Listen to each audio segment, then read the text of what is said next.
This is definitely a difficult thing. The word however is tricky because there are ways that we use it, but there are lots of varieties that we don't encounter so much in our own writing, but that do exist and the SAT loves to take advantage of. So let me put that aside. What I notice first in this question is I'm going to have to make a pretty big punctuation choice. Do I want to have a semicolon or do I only want commas? Right now, a semicolon, we have to memorize what that's for.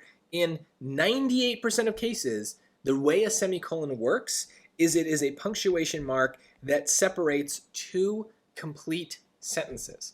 If we don't have two complete sentences, we cannot use a semicolon. So right now, I'm going to go check because that's going to divide my answer choices in half. Two complete sentences, we need the semicolon. Not two complete sentences, we need the commas. So let's just think about that in this sentence here. So I'm going to start with they. They were not the first in England to adopt the literary modes of classical antiquity. Okay, so I'm using the choice there. But that's a sentence. They were not the first in England to adopt the literary modes of classical antiquity. I could put a period there. Okay, so that part checks out. That's a sentence.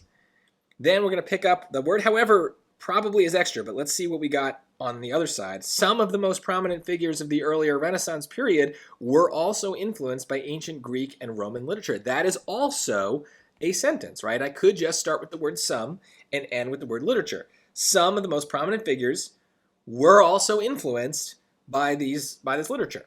So the existence of two complete sentences that are independent means that I need a valid way to join those two sentences together. And the word however is not a conjunction in the way that and but and so are conjunctions. We cannot just use commas with that word to join two complete sentences. It's a bigger word. We need a bigger punctuation mark. That's what a semicolon is. And so A and B right off the bat, wrong. We need that semicolon. Now our choice is not really about grammar. It's more about ideas. The however is either in the first part or the second part. And so I'm actually going to kind of relabel everything here because we actually have three things. We have the first sentence here. During the English neoclassical period, many writers imitated the epic poetry and satires of ancient Greece and Rome. So many imitated Greece and Rome. 2. They were not the first in England to adopt the literary modes of classical antiquity. Okay, so many did something. Maybe that's a positive idea. And then in 2, they were not the first. Sounds kind of negative, right? We're kind of saying the opposite. Let's continue.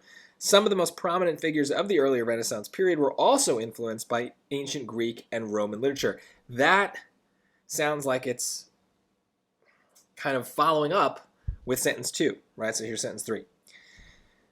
So we need to know how these three sentences fit together because the however is a contrast word, and what are we contrasting with? Well, the second sentence is contrasting with the first. The first is saying lots of people did this thing. However, they were not the first people to do that thing.